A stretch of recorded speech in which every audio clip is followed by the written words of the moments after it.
아멘. 할렐루야. 오늘 9절 말씀에 보면은 이 행복이라고 하는 분이 나옵니다. 이제 이 행복은 우리 교회에서는 박행복이지만 우리 모두는 또 이 행복으로 복을 나누고 즐거워해야 된다는 말씀으로 함께 은혜를 나누려고 합니다. 오늘 이 부분 말씀은 1절부터 마지막 절까지 아주 복되고 귀한 내용을 우리에게 가르쳐 주시고 있습니다.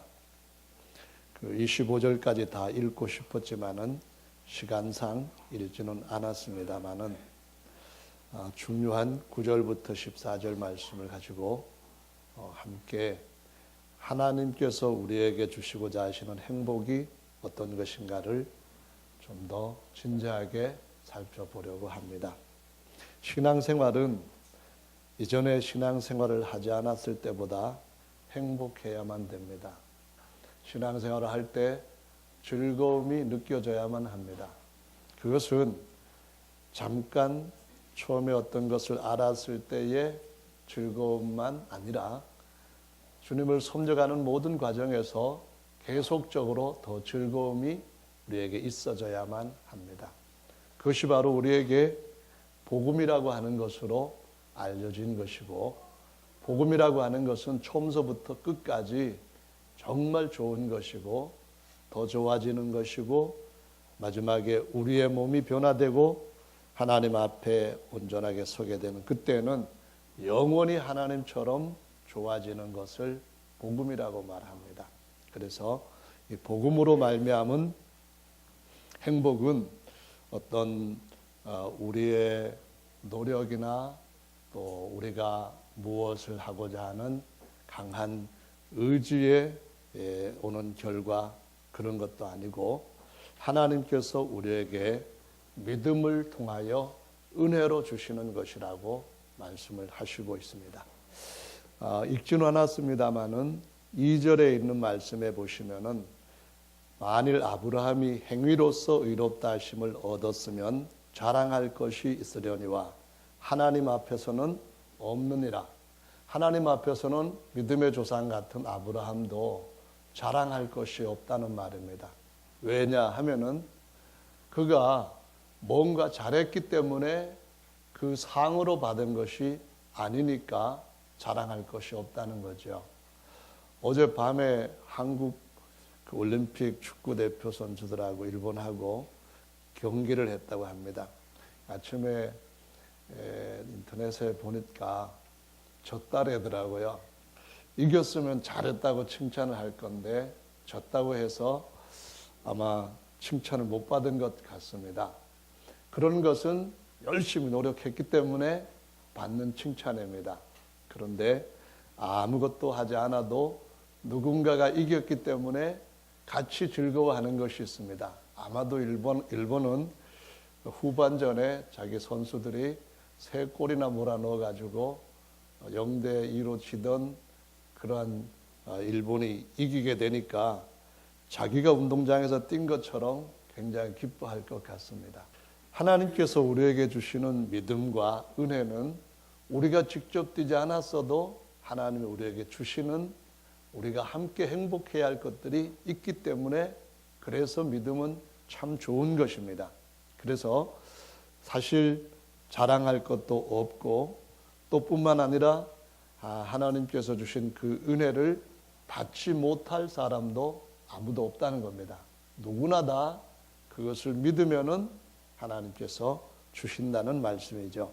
그래서 어떤 행위, 선행이라든가 또 자신이 정한 의로운 행위라든가 아니면 심지어 율법의 행위를 통하여서도 아브라함이 의롭다함을 얻은 것이 아니라 오직 믿음으로 말미암아 의롭다함을 얻었다고 말씀합니다. 그런 말씀은 3절부터 보시면은 10절까지 계속 쭉 이어지고 있습니다. 아브라함이 하나님을 믿고 갈대아 땅에서부터 약속의 땅으로 이주를 하게 됩니다. 그리고 창세기 15장에 가보면은 하나님께서 아브라함한테 대화를 하시는 중에 어떤 때에 아브라함을 의롭다고 하셨는지를 기록을 하고 있고, 이 말씀을 가지고 바울은 아브라함의 의로움과 우리에게 주님이 주시는 의로움도 똑같은 원칙에 적용된다고 말씀을 하고 있습니다. 아브라함이 하나님 앞에 복을 받고 난 뒤에 하나님 제 후사는 이제 엘리에셀이면은 족하겠습니다라고 말씀을 드렸습니다. 엘리에셀은 다메섹에서 데려다가 어려서부터 키운 종이었습니다.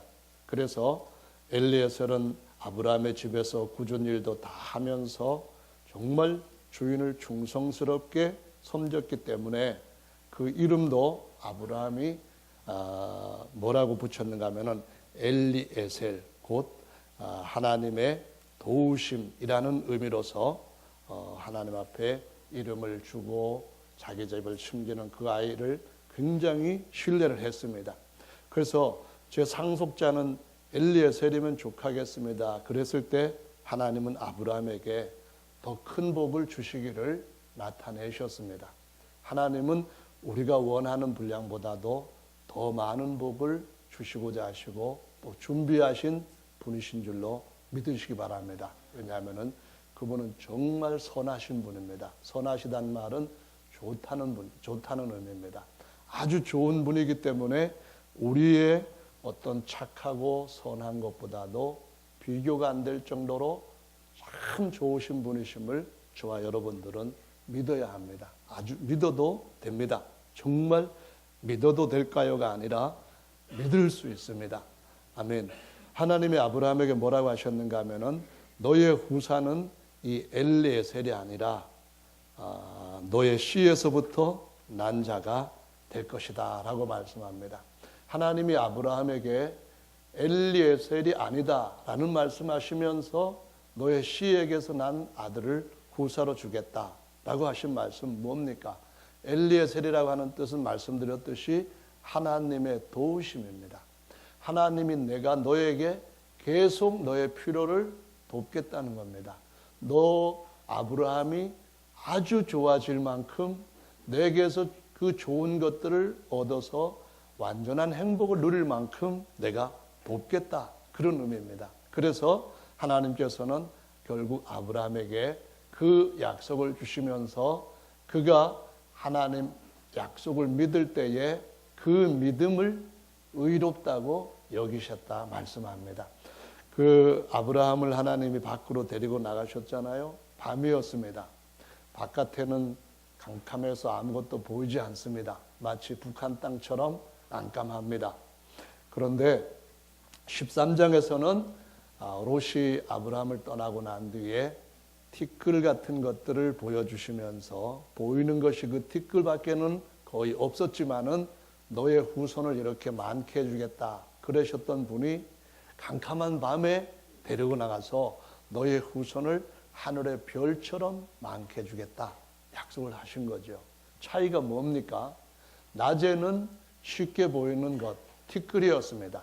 밤에는 땅의 것은 안 보이고 상황은 더 안 좋아져도 더 위에 하늘의 별처럼 좋은 것을 보이는 것입니다.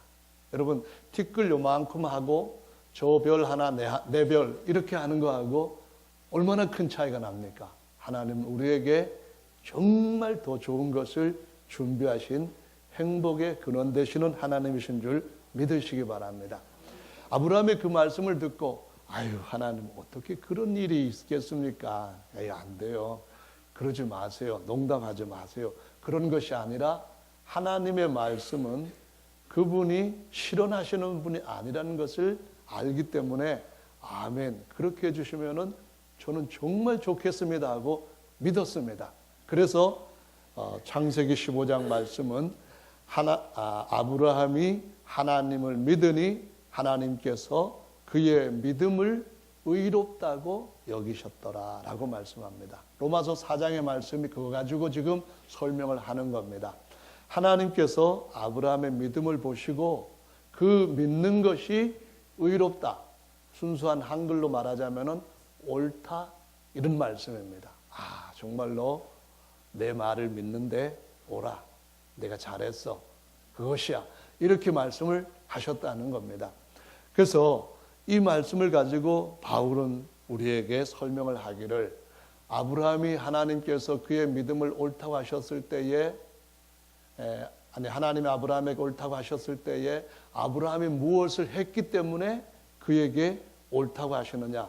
그것이 아니다. 그런 말씀을 하시면서 하나님을 믿고 그 약속을 그대로 이루어 줄 줄로 의심하지 않고 받아들일 때에 하나님이 그를 옳다고 하시면서, 아브라함 자신한테는 그러한 능력이 없지만은 그 마음에 하나님의 말씀을 믿음으로 받아들였을 때에 하나님께서 그것을 옳다 하시고 그 믿음대로 될 수 있도록 엘리에셀 하시는 하나님이셨다. 그런 말씀입니다. 하나님은 우리를 돕기 위하여 우리 가까이 오신 분이신 줄로 믿으시기 바랍니다. 복음은 하나님이 우리를 최대한으로 돕는 소식입니다. 그러므로 우리가 하나님 앞에 도우심을 얻고 누리기 위해서는 첫째로 믿어야 합니다. 믿기 전에 내가 이렇게 하지도 못하고 나는 이렇게 한 것도 없고 나는 이러한 능력도 없는데 나하고는 상관없는 일이다. 이렇게 생각하시면은 믿음의 원칙을 이해하지 못한 것입니다. 하나님의 약속이 우리한테 주어졌을 때 그 약속을 하나님의 능력과 함께 받아들이고 그대로 믿을 때에 하나님 그것을 옳다고 여기시고 그렇게 되도록 도우시는 분이십니다. 어디까지 도우시는가 하면은 이스마엘을 낳을 뿐만 아니라 이삭을 낳을 때까지 도우시고, 이삭을 낳을 때뿐만 아니라 이삭 대신해서 사냥을 준비하시는 야훼 일의 동산까지 이르도록 도우시는 분이십니다. 야훼 일의 동산에 이르는 것은 창세기 22장입니다. 22장 이전에 창세기 17장에 하나님이 아브라함에게 전능하신 하나님이다. 너는 내 앞에서 행하여 너의 완전한 것을 취하라고 말씀을 하십니다. 그때 하나님은 아브라함에게 또 다른 더 높은 것을 주시고자 하시는데 이스마엘보다도 더 높은 이삭을 주시고자 도우시는 분이심을 지속적으로 더 점진적으로 더 증가시켜서 도우시는 것을 보여주시고 있습니다. 아멘. 그래서 이 창세기 17장에 비로소 하나님이 아브라함을 믿을 때에 하나님이 아브라함과 어떤 약속을 하십니다. 이것이 바로 할례의 언약이고 나중에 모세를 통하여 구체화하는 율법의 그림자가 됩니다. 그런데 하나님께서 아브라함에게 나와 너 백성, 너의 후손 사이에는 언약을 맺고 언약의 표는 할례로 정하겠다 했을 때 아브라함이 그 말씀을 믿었습니다. 그런데 그 말씀을 믿고 난 뒤에 아브라함이 할례를 하자 너 옳다 그렇게 하신 것이 아니라 할례를 하기 전에 하나님께서 그 언약을 맺으시고 너의 백성이 하늘의 별처럼 많아질 것이고 나는 너의 하나님이 될 것이다. 이 말씀을 믿었을 때에 옳다고 하신 것이고 그 믿음을 옳다고 하시고 난 뒤에 할례를 하니까 하나님이 인을 치셨다라고 로마서 4장 11절에서 말씀을 하고 있습니다. 저가 할례표를 받은 것은 무할례 시에 믿음으로 된 의를 인친 것이니라. 그런 말씀입니다. 그러니까 하나님께서 우리에게 할례를 하기 전에도 하나님의 말씀을 믿을 때에 그 믿음을 옳다고 여기시고 율법을 순종하기 전에도 그 율법을 믿을 때에 하나님이 우리의 믿음을 옳다고 여기시는 원칙은 변함이 없고요. 아브라함과 모세 뒤를 이어서 아브라함의 믿음을 쫓는 우리 모두에게도 그 원칙은 변함이 없습니다. 아멘. 하나님의 율법은 로마서 7장에서 말씀하는 것처럼 세상의 어떤 법보다도 거룩하고 의로운 법이라고 말씀합니다.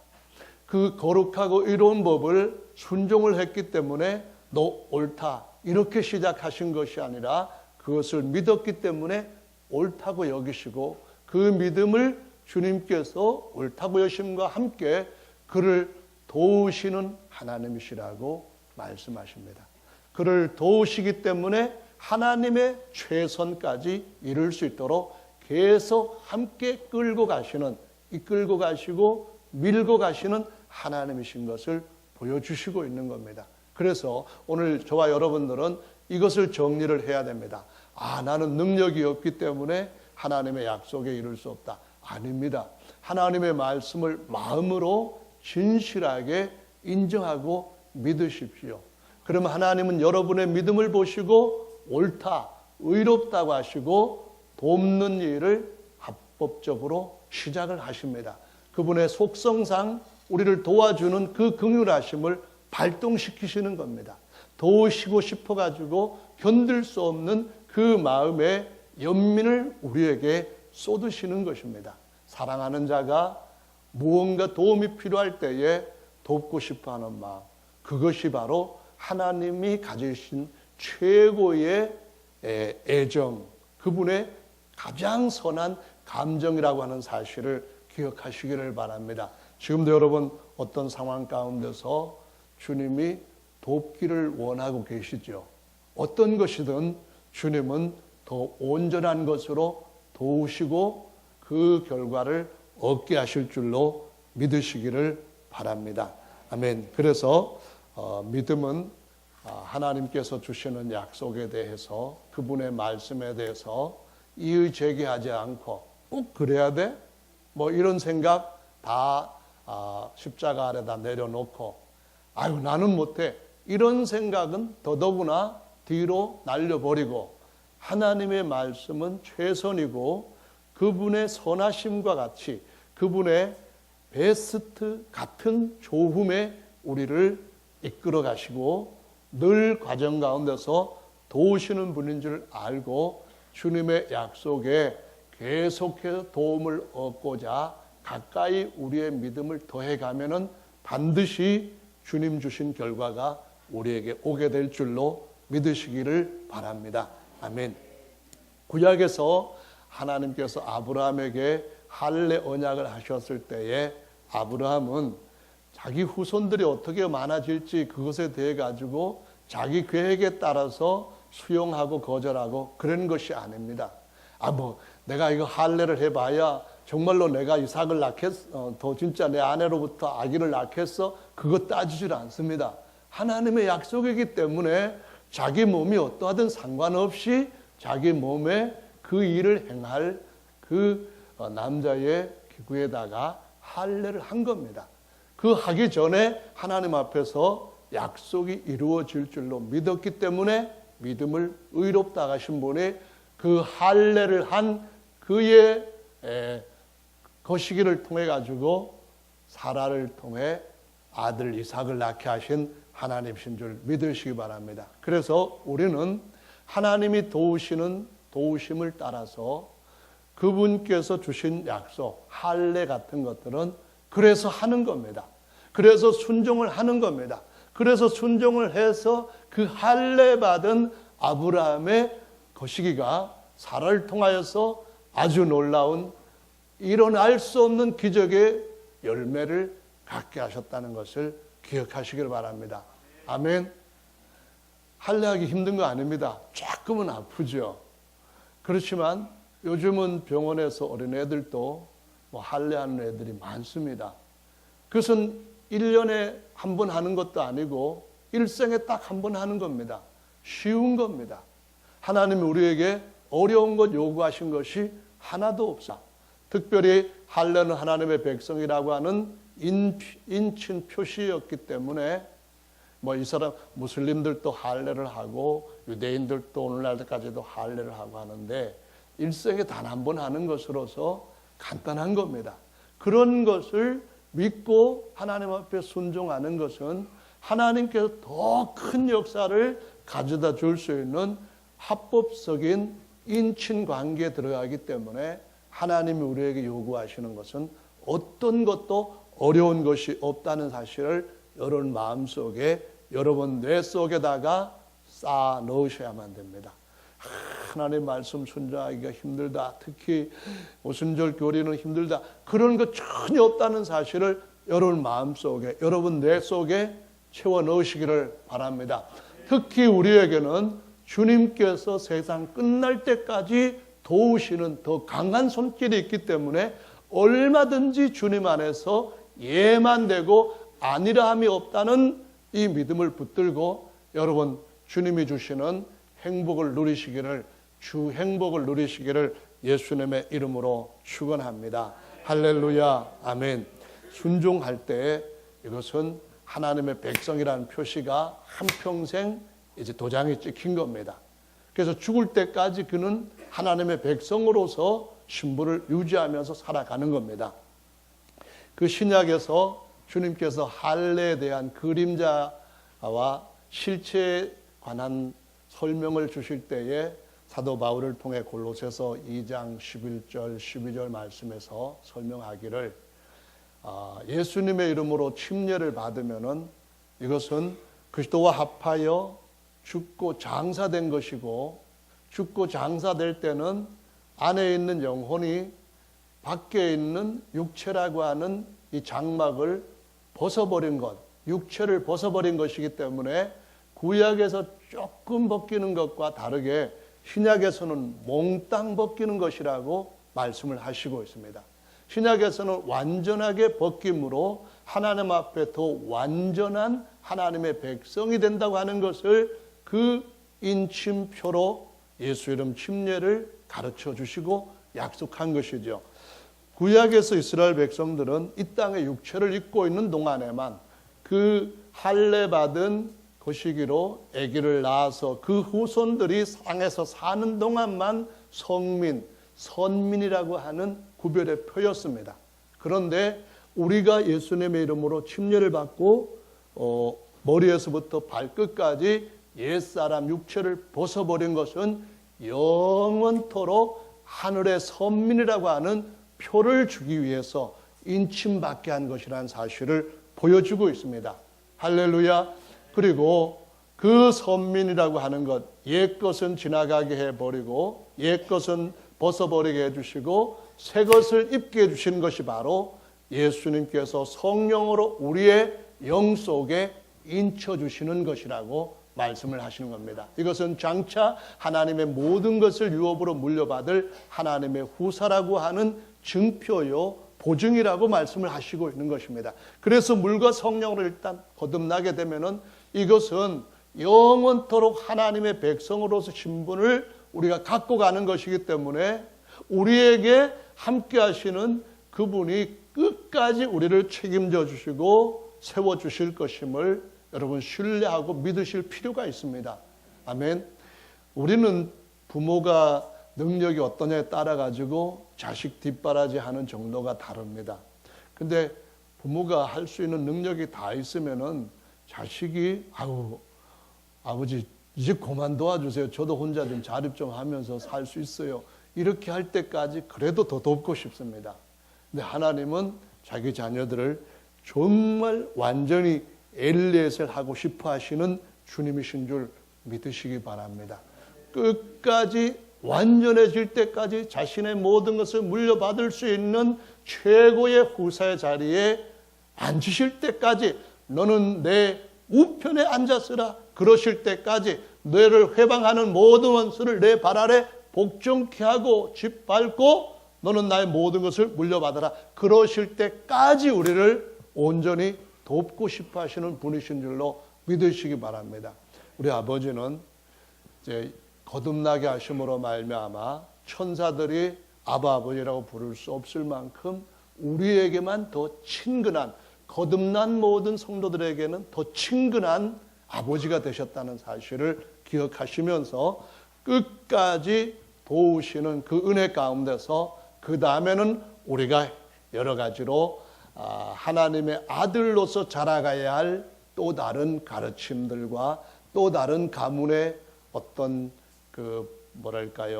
전통이라든가 가훈이라든가 이런 것들을 계속 익혀가는 과정이 우리에게 이제 찾아오게 되는 것입니다. 그 가훈, 그러한 가문의 어떤 전통, 이런 것들을 우리가 빨리 습득하지 못했다 할지라도 어린 나이 때부터 계속해서 우리를 그것들을 능숙하게 삶 가운데 누리면서 살고 있게 하시기까지 한평생 주님은 우리를 놓지 않고 붙들고 도우시는 분이심을 믿고 믿음 안에서 끝까지 신뢰하며 승리하는 저와 여러분들 되시기를 예수님의 이름으로 축원합니다. 아멘. 때로는 우리가 이 믿음 생활에서 거듭나고 난 뒤에 이제 구원을 받고 하나님의 아들이 되고 난 뒤에 자라가는 과정에서 우리의 여건, 환경이라든가 내 자신이 하나님 말씀 앞에 순종할 수 있는 어떤 안에 다른 상황, 조건 이런 것들 때문에 조금씩 시간적인 차이가 있을 수 있습니다. 그러나 하나님은 우리 모두를, 그 자녀들을 열 손가락 안에 있는 모든 자를 잘 아는 것보다도 더 잘 아시고 우리를 도우신다는 것을 기억하시고 이 손가락보다 이 손가락이 왜 기냐 해가지고 그냥 잘라버리는 이런 어리석은 일을 우리 모두가 하지 않는다는 것을 기억하시기를 바랍니다. 제가 집에서는 제 아내가 항상 건강에 좋은 것만 챙겨주기 때문에 가끔은 일탈하고 싶어하는 마음이 있습니다. 그래서 어떤 날은 모르게 집에서 라면 하나를 가지고 와가지고 사무실에서 끓여 먹은 적이 있습니다. 복회 가봤더니 그릇들마다 다 꽉 차 있어가지고 냄비를 쓸 냄비가 없는 거예요. 그래서 전자레인지에 넣으려고 했더니 전자레인지에 들어갈 그릇도 안 보이는 거예요. 그래서 국려지책으로 그러면은 몽골에서 그 전용 목사님이 준 차를 끓이는 약탕기를 누가 줘가지고 갖다 놓은 게 있습니다. 거기다가 라면을 넣고 라면을 넣지 않고 일단 물을 펄펄 끓였습니다. 펄펄 끓였으니까 이제 넣고 조금만 더 끓이면은 라면이 그런 대로 맛있겠다 하고 끓였는데 약탕기에서 나오는 열은 라면을 빨리 끓이는 것이 아니라 서서히 울리는 그런 열이었습니다. 그래서 끓고 난 뒤에 라면을 꺼내 먹었는데 제 일생 처음으로 그런 라면 먹어봤습니다. 맛이 어떤지는 여러분이 한번 실험해 보시면은 잘 이해가 되실 거예요. 이건 라면이 아니에요. 국수도 아니에요. 아주 참 희한하게 끓여졌는데요. 그것은 냄비에 팔팔팔팔 빨리 끓이는 그러한 기구가 아니라 서서히 라면을 그 안에 있는 걸 다 풀어져 나오도록 울리는 그런 방식으로 끓이는 거였기 때문에 아주 희한한 맛이 나왔습니다. 우리 삶 가운데 하나님이 우리를 팔팔팔팔 끓여가지고 빨리빨리 말씀을 따라 살아가게 하는 사람도 있는가 하면은 때로는 이런저런 여러 가지 어려운 여건 때문에 똑같지는 않다는 것을 기억하셔야 됩니다. 하나님의 사랑은 여전히 변함이 없습니다. 약탕기에 끓이든 아니면은 냄비에 끓이든 간에 하나님의 사랑은 끊임없이 거기에서 그의 형편에 맞게 끌어올리시는 분이십니다. 언제 아브라함한테 즉시 너 내일 내 아내와 같이 결혼을 해라. 내 아내와 같이 동침해가지고 얼른 아기를 낳아서 모리아 산으로 빨리 가라. 내가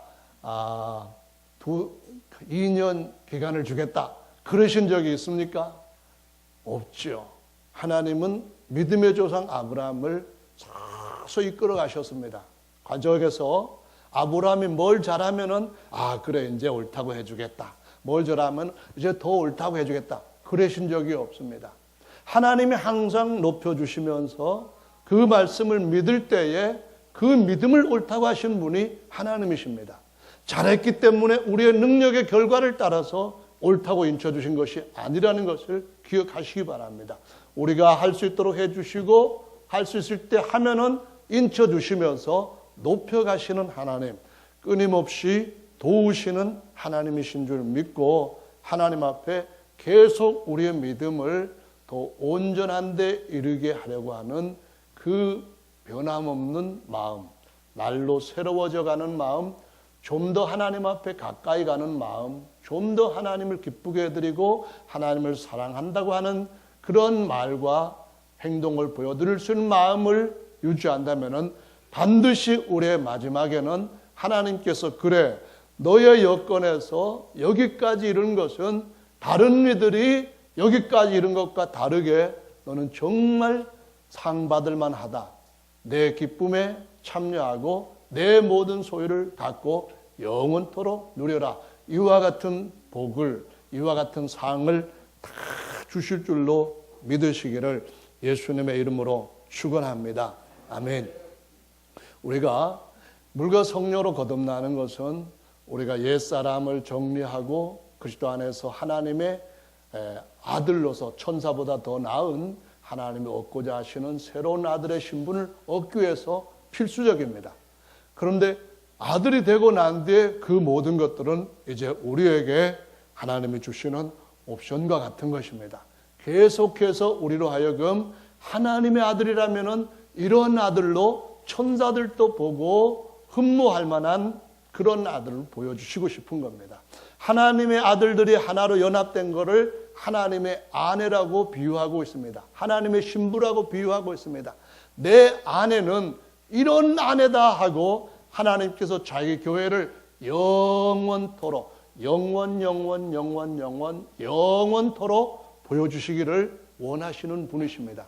그렇기 때문에 그 안에서 우리는 더 하나님 앞에 사랑하는 마음으로 어떻게 하면 하나님이 더 좋아하실까? 내 사랑하는 마음을 하나님이 어떻게 하면 더 이해하시고 받아들일까? 이 마음을 가지고 사랑하는 마음으로 하나님이 주신 말씀을 계속 이루어가는 것이 성도들의 한평생 삶인 줄로 믿으시기 바랍니다.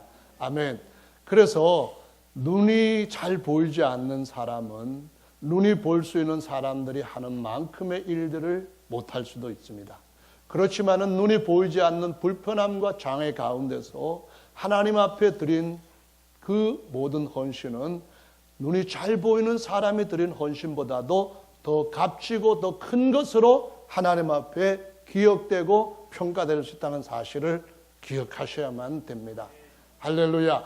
그래서 우리는 단지 거듭나서 하나님의 아버지의 아들이 된 그 신분을 끝까지 잃지 않고 그 정체성, 그 자존감을 가지고 주님을 더 기쁘게 하기 위하여서, 주님을 사랑하기 위하여서 우리의 삶을 계속 더 나은 쪽으로 이끌어갈 때에 결국에서는 우리는 우리의 삶에서 최고의 아름다운 꽃과 열매를 보게 될 줄로 믿으시기 바랍니다.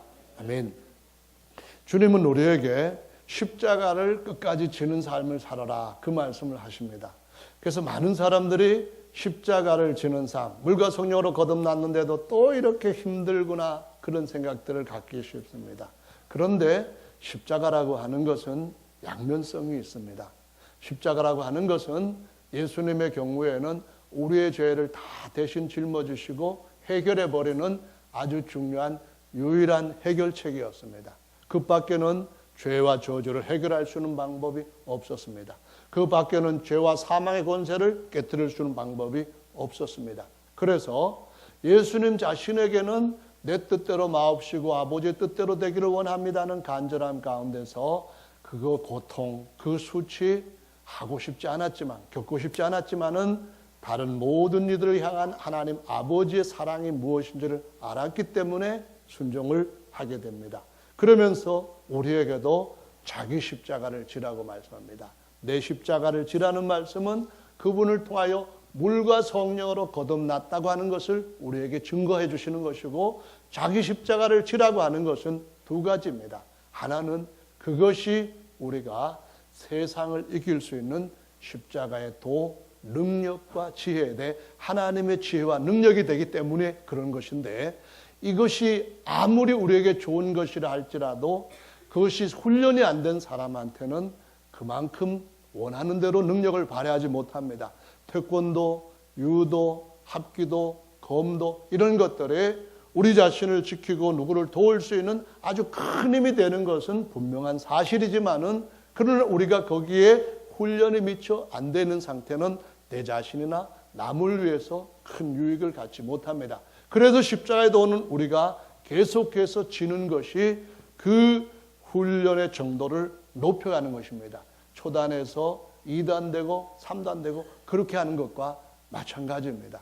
그런데 이 십자가라고 하는 것은 또 다른 의미가 있다는 겁니다. 능력일 뿐만 아니라 또 하나는 하나님 앞에서 우리 자신이 실패했을 때에 하나님이 우리에게 자비를 베풀어 줄 수 있는 기회의 속죄소라는 것입니다. 아멘. 예수님의 십자가는 우리 죄를 용서해 주시는 속죄의 자리였습니다. 수단이었습니다. 우리 자신이 하나님 앞에서 뭔가 하나님이 원하시는 뜻을 쫓아가다가 어느 시점에서 내가 삐끗해가지고 넘어졌을 때 그러면 우리가 어떻게 합니까? 아유, 나 넘어졌네 해가지고 그냥 에라 버리는 김에 그냥 완전히 그냥 포기하자고 뒤로 나자빠집니까? 그게 아니잖아요.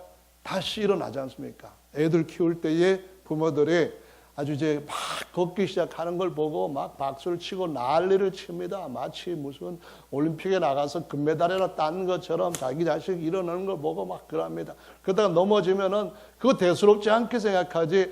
아이고 넘어졌네, 우리 자식 넘어졌네, 큰일 났네, 그러는 부모 보셨습니까? 저는 아직까지 한 번도 그런 부모는 못 본 것 같아요.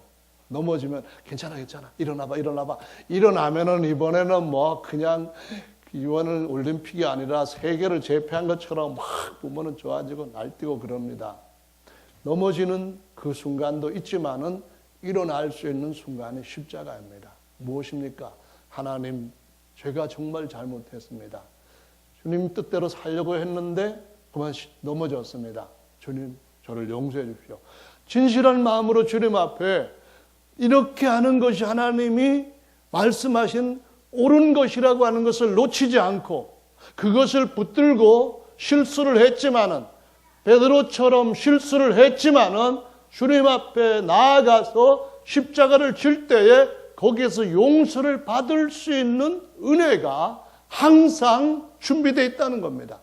주님의 그 용서해 주시는 은혜는 우리 한평생 영원히 단번의 제사로 효과를 가지고 있다는 것을 가르쳐 주시고 있는 것입니다.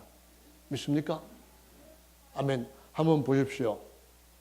마태복음에 보면은 16장의 교회를 말씀을 하시고 18장의 교회가 두 번 또 나옵니다. 그런데 이 18장의 말씀에 보시면은 주님이 이런 말씀을 하셨습니다. 베드로가, 예수님, 만약 형제가 나한테 죄를 짓고 용서를 구해달라고 하면은 7번까지 용서해 줄까요? 그럽니다. 7번까지 용서할 정도로 벌써 7단이 된 겁니다. 그런데 예수님이 뭐라고 말씀하셨는가 하면은 7번에서 70번까지라도 용서해 주라, 이런 말씀하십니다.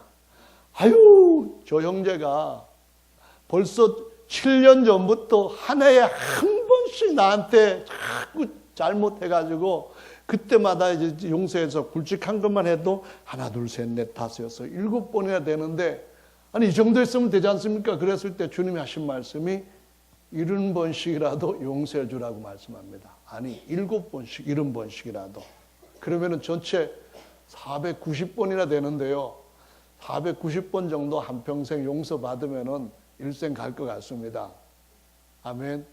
근데 누가복음 10장 말씀에 보면은 누가 형제가 와서 잘못했다고 하루에 7번 용서해달라고 하면은 용서해 줄까 했더니 하루에 7번씩이라도 용서해 주라고 말씀하시면서, 아니 7년에 7번이 아니라 하루에 7번씩이라도 용서해 주면서 그거를 평생 와가지고 매일 하루 365일 동안은 70년 동안 계속 그럴지라도 용서해 주라, 이 말씀을 하셨는데, 여러분 그 말씀 우리가 지킬 수가 있습니까? 여러분 아내가 하루에 7번씩이나 잘못을 저지르면 여보 미안해, 정말 미안해, 이제 다시는 안 그럴게, 믿어줘. 그럴 때에 하루에 7번 하려면 몇 시간 사이로 해야 되겠습니까? 그럴 때 용서가 됩니까? 그것이 이틀 되고 3일 되고 1년 되고 그러면 용서가 됩니까? 안 되죠. 근데 그것은 주님이 우리에게 최선에 이룰 수 있도록 계속 도우신다는 것을 의미하는 겁니다. 그럴 수 있다, 그럴 수 있도록 내가 돕겠다, 그 말입니다. 그래서 아유 이제 더 이상 용서 못해. 더 이상 진짜로 이제는 끝이야. 그럴 때도 주님께서 하시는 말씀은 괜찮아. 또 마음을 나를 향하고 내게로 와. 내가 도와줄게. 그래서 다시 7번 되고 8번 되고 9번 되고 10번 되고 100번 되고 이렇게 해가지고 갈 수 있게 하신다. 그런 말씀입니다.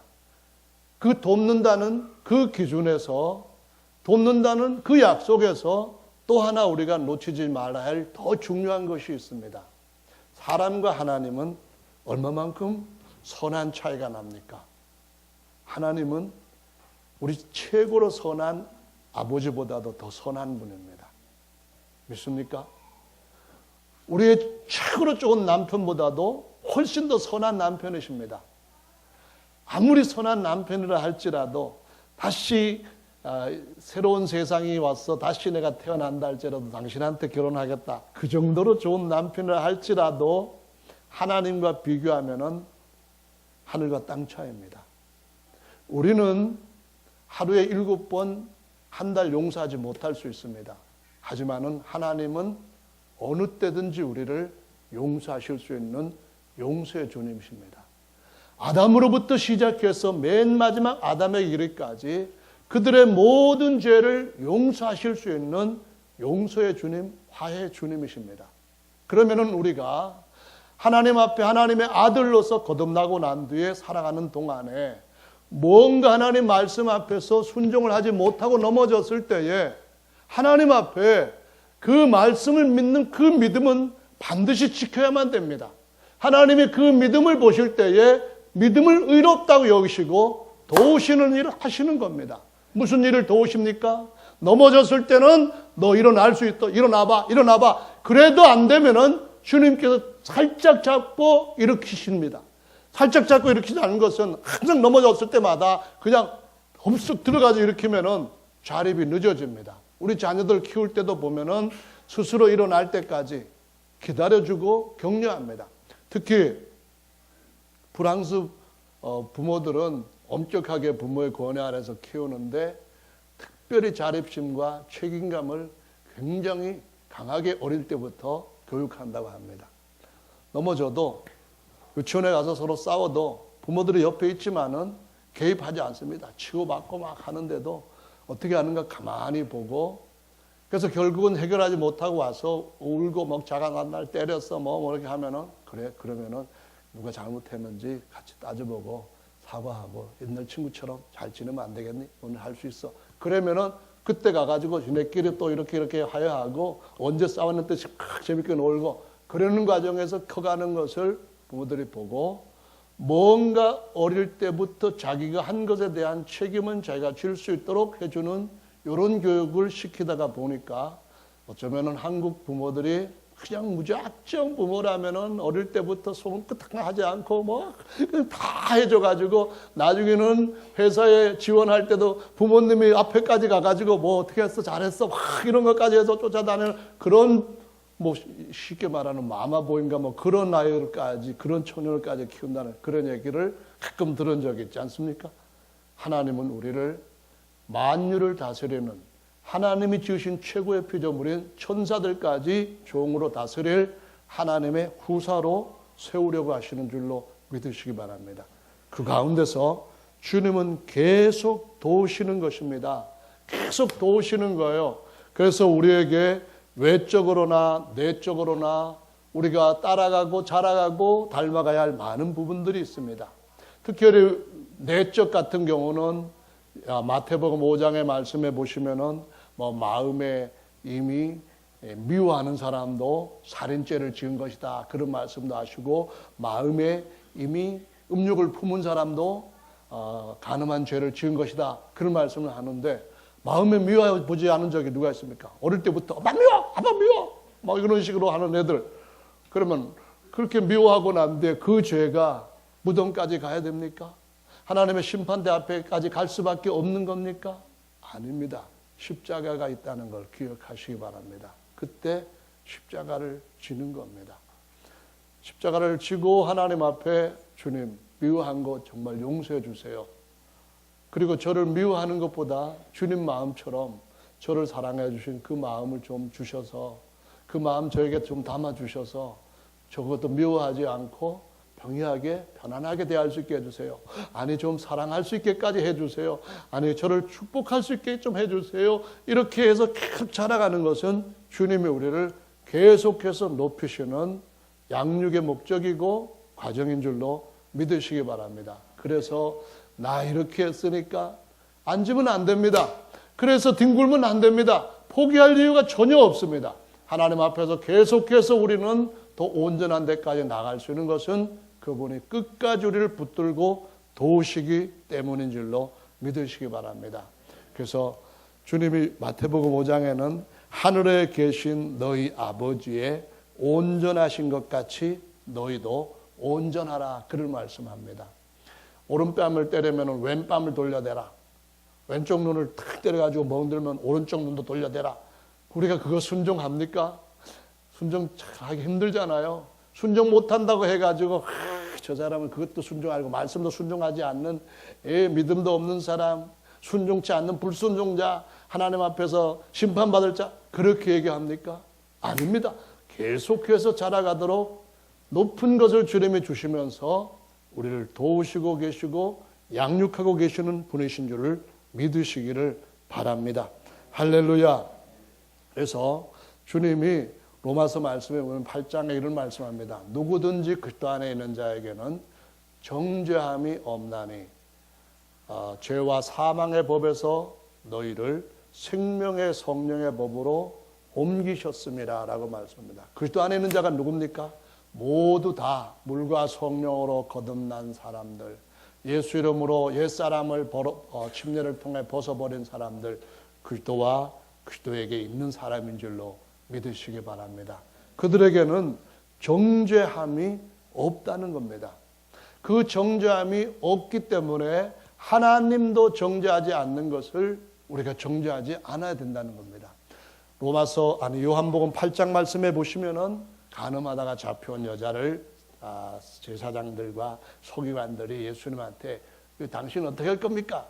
우리 모세 선생께서는 우리에게 가르쳐 주시기를 돌로 쳐서 죽이라고 했습니다. 공중들이 보는 앞에서 다시는 이런 죄를 공중들도 짓지 않고 두려워하도록 돌로 쳐서 죽이라 했는데 당신 어떻게 할 거요? 막 이렇게 나왔을 때에 주님이 땅바닥에다 글을 쓰셨습니다.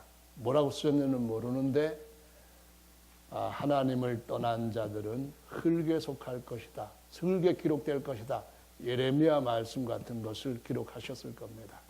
하나님의 말씀을 붙들고 있다면은 내가 이렇게 하면 안 되는데 라는 하나님 말씀, 간음하면 안 되는데 라는 그 하나님의 말씀이 옳다고 여기고 간음하면 어때? 이제는 간음해도 죄도 아닌데 이렇게 하지 않는 사람한테는 그 믿음을 옳다고 여기시며 주님이 그 자리에서 죄 없는 자가 먼저 돌로 치라 했을 때 아무도 먼저 돌 드는 사람 없이 어른으로부터 아이들에 이르기까지 다 떠나갔고 그러면 이제 내가 너를 정죄할 차례다 그 말씀하시지 않고 하나님이 너를 용서하시고 도우시기 위하여 나를 보냈으니 나도 너를 정죄하지 않겠다라고 말씀합니다. 하나님이 아들을 우리에게 주신 것은 세상을 심판하려 하심이 아니요 구원하려고 주신 것인 줄로 믿으시기 바랍니다. 복음은 행복입니다. 행복은 뭡니까? 정말 나는 예수님 믿어서 다행이다. 행이 많다 그 말입니다. 복이 많다 그 말입니다. 나 정말 오늘도 복을 느낀다. 정말 나는 기쁘고 나는 평안하고 즐겁다. 그것이 바로 복음이라는 것이죠. 율법이라고 하는 것은 이렇게 보여주면서 봤지? 여기 너 뭐가 있는지 봤지? 여기 코딱지 묻었고 여기에는 눈곱 있고 여기에는 또 머리카락 있고 여기는 비듬 떨어져 있고 봤지? 글쎄요 어떻게 하라고요? 그러네 정말 그런데 어떻게 하면 좋아요? 그러니까 한 대 맞아. 그러니까 두 대 맞아. 그러니까 심판받아. 그겁니다. 복음은 이걸 보여주는 것과 함께 이 모든 것들을 내 보혈로 깨끗하게 해준다. 전보다 좋게 해준다. 봤지? 안 보이지 이제? 없지? 이렇게 해주는 것이 예수 그리스도의 복음이라는 것이고 그리스도 안에 있는 자에게는 흠과 티와 주름이 있지만은 그것은 구원받은 자가 계속해서 자라가는 과정이라고 하는 사실을 보여주고 있는 것입니다. 아멘. 끓을 때 빨리 끓을 수도 있고 서서히 끓을 수도 있지만은 궁극적으로는 모두가 다 주님 안에서 승리할 수 있다고 하는 것을 보여주는 것입니다. 그런데 이런 하나님의 믿음의 법칙을 우리가 충분히 이해하지 못할 때는 다른 사람들을 정죄하고 다른 사람들을 돕는 것보다는 오히려 믿음을 깨뜨리는 쪽으로 가기가 쉽다는 것을 보여주고 있는 것입니다. 그래서 우리 연합오순절교회는 정말 중요한 일들을 하나님으로부터 은혜로 받은 사람들이 너무나 신앙생활을 하는데 어깨에 짐을 느끼고 있습니다. 십자가는 힘든 거야. 힘든 것이 아니라 우리를 7번에 70번까지 하루에 7번까지 평생이라도 우리에게 은혜를 베풀어 주시는 은혜의 자리인 줄로 믿으시기 바랍니다.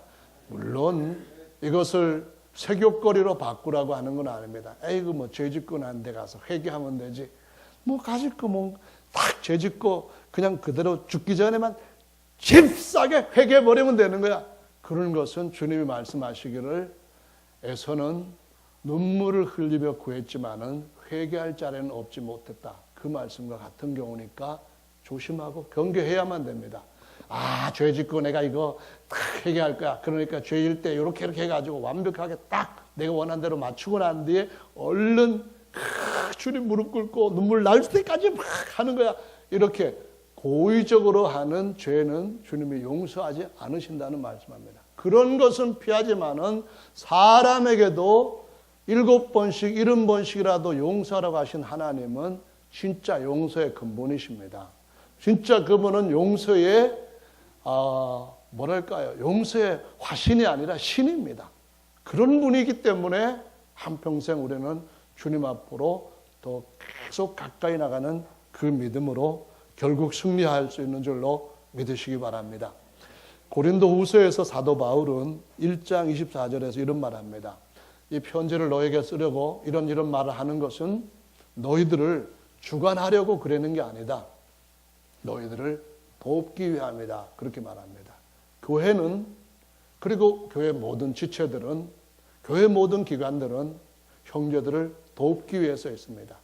어떤 이해하지 못한 또는 믿음이 약한 형제들이 어떤 문제에 대해 가지고 이거 정말 아니잖아. 실망할 것 같다. 이럴 때에 그러면 그것이 그들이 몰라서 실수해서 오해한 것이라 할지라도 그들에게 맞추고 그들의 믿음을 세우기 위하여서 믿음을 가진 자들이 바꿔야 됩니다. 믿음도 없는 사람들이 뭐 어쩌고 그런 일은 주님께서 세우신 교회에서 갖고 있는 정신이 아니라는 것이죠. 교회는 돕기 위해서 있는 겁니다. 히브리서가 아니라 고린도후서 6장 1, 2절 말씀, 지난주에 말씀드린 것 연장입니다. 뭐라고 말씀합니까? 보라, 지금은 은혜 받을 만한 때요, 구원의 날이라고. 주님이 지금은 은혜로 우리를 도우시는 때라고 분명히 6장 2절에 말씀하고 있습니다. 도우시는 분이시지 우리를 깨뜨리시는 분이 아니라는 사실을 기억하시길 바랍니다. 고린도후서 10장 8절에도 우리는 너희들의 믿음을, 너희들의 하는 신앙생활을 깨뜨리기 위하여, 파괴하기 위하여 이 말을 하는 것이 아니라 너희들 오히려 넘어진 데서부터 일으켜 세우고 누워있는 데서부터 똑바로 세우고 기울어져 가는 것을 똑바로 세우기 위하여서 이 말씀을 하는 것이라고 분명하게 말씀을 합니다. 고린도후서 13장 10절에도 너희들을 파려고 하는 것이 아니라 세우려 합니다. 이런 말씀을 하고 있습니다. 은혜라고 하는 것은 대가가 요구된 것이 아닙니다. 은혜라고 하는 것은 우리가 이만큼 했기 때문에 자랑할 수 있는 어떤 자격으로 공로로 주어지는 것이 아닙니다. 자랑할 것 아무것도 없습니다. 우리 모두가 다 그렇습니다. 목회자든 집사님이든 어떤 성도든 간에 주님 안에서 자랑할 것이 아무것도 없으면 은혜로 의롭다함을 얻었기 때문이고 은혜로 내가 나된 것이기 때문에 그런 것입니다. 아멘. 그래서 히브리서 2장 18절에는 예수께서 하나님으로서 영으로 계실 때는 도움이 없으셨지만은 육체를 입고 오셔서 모든 것들을 체휼하셨던 분이기 때문에 능히 우리의 실정에 맞게, 입장에 맞게, 처지에 맞게 도울 수 있느니라 라고 말씀하시면서 다시 히브리서 4장 16절의 말씀에 보면은 그분의 도움을 얻기 위하여 은혜의 보좌 앞으로 나갈지니라 라고 말씀합니다. 때를 따라 돕는 은혜를 얻기 위하여 라고 말씀했어요. 때를 따라 돕는 은혜 뭡니까? 때. 어떤 사람은 이런 것에 실패하고 어떤 사람은 저런 것에 실패하고 어떤 것은 이런 것에 위로받고 싶고 어떤 사람은 이런 것에 화나 있고 이렇게 했을 때에 그럴 때마다 그런 상황마다 그런 일마다 주님은 적절하게 우리를 도와주시기 때문에 그런 도우심을 얻기 위해서 나가는 것이지 가서 한 대 맞고 두 대 맞고 터지기 위해서 가는 것이 아닌 줄로 믿으시기 바랍니다. 교회는 파는 것이 아니라 세우는 것입니다. 저기 떨어져 있는 자도 정말로 멀리 떠나져 있는 대역하는 자라도 불러다가 세우는 곳이 교회인 줄로 믿으시기 바랍니다. 너희 이웃이 누구냐? 주님 말씀하셨을 때 글쎄요, 나는 뭐 제사장이 내 친구고 율법사들 내 친구고 정말 바리새인들 중에서도 존경한 사람들이 내 친구입니다. 저는 보통 이런 사람이요. 그랬을 때에 한 사람이 예루살렘에서부터 다른 데로 시골로 내려가다가 강도를 만나가지고 거의 죽을 정도로 이제는 실신 상태가 되었다. 그 사람이 예루살렘에 돌아올 수 있는 능력은 없고 살아날 가능성도 자기에게는 없다. 어떻게 하면 좋으냐? 근데 거기에 제사장이 탁 지나가면서 에이그 네가 뭔가 잘못했으니까 하나님 앞에 그렇게 맞는 것도 허락받은 거지. 에이, 그래 다 자업자득이야. 뭐 그랬을지 모릅니다. 아니면은 건전한 제사장이라면은 거의 죽어가는 사람을 보고 시체를 만지면은 하나님의 제사 일을 할 수 없는 율법의 규정 때문에 율법의 한계 때문에 돕지 못하고 갑니다. 레위인도 그럴 수밖에 없습니다. 그런데 신약에서 우리에게 주신 도우시는 말씀은 보혜사입니다. 돕는 선생님이십니다. 돕는 우리의 스승입니다. 누구든지 세워주는 일에 우리는 성령의 사신으로 부름을 받았습니다. 그래서 사마리아 사람은 그를 응급처치를 하고 호흡이 이제는 제대로 돌아오고 의식이 다시 돌아왔습니다. 이제는 그냥 두면은 조금만 더 안정만 하면은 다시 건강을 회복할 것 같습니다. 그래서 여관 사관에다가 그 사람 갖다 주고 또 다른 사람 찾으러 간 것 같아요. 그때 주님이 하신 말씀이 너도 가서 이와 같이 해라. 이것이 너의 이웃사랑의 계명이다 라고 말씀하셨는데요. 자, 여러분, 교회는 여러분의 모든 것을 도우려고 합니다. 때로는 그렇지 못하다 할지라도 여전히 우리는 교회 전체가 좀 더 성숙해가는 과정에서 도와야 한다고 하는 일에 우리의 마음과 힘을 집중할 것입니다. 그러므로 영과 혼과 모든 일에 주님의 온전하심과 같은 온전함 가운데 이르도록 은혜의 보좌 앞으로 나가십시오. 앞으로 나오셔서 다 같이 기도하는 시간 갖겠습니다.